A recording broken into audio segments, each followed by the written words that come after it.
Hi friends, আমি আবার চলে এসেছি আপনাদের কাছে একটা নতুন রেসিপি নিয়ে, ধনেপাতার পকোড়া।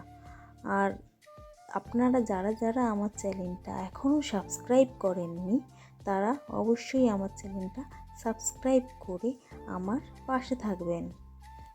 ধনেপাতার পকোড়ার জন্য যেটা সবথেকে ইম্পর্ট্যান্ট, ধনেপাতা কুচি।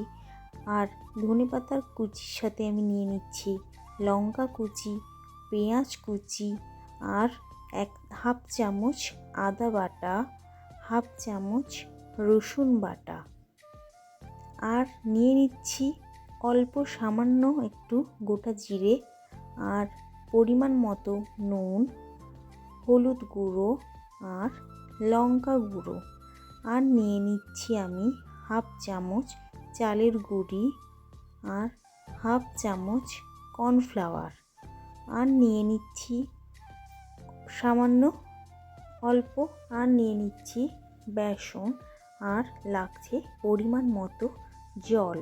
পরিমাণ মতো জল নিয়ে আমি সব উপকরণগুলোকে ভালো করে মাখিয়ে নিচ্ছি। আর এখানে আমার মাখানো হয়ে গেছে। দেখুন, আমি ভালো করে মাখিয়ে নিয়েছি। এরপর আমি কড়াতে তেল গরম করতে বসিয়ে দিয়েছি। আমি আস্তে আস্তে পকোড়াগুলো তেলে ছাড়তে থাকবো।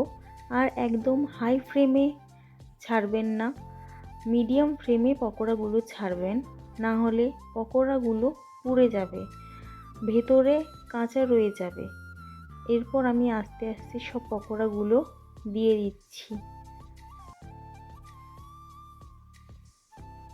পকোড়াগুলোর আমার এক সাইড ভাজা হয়ে গেছে।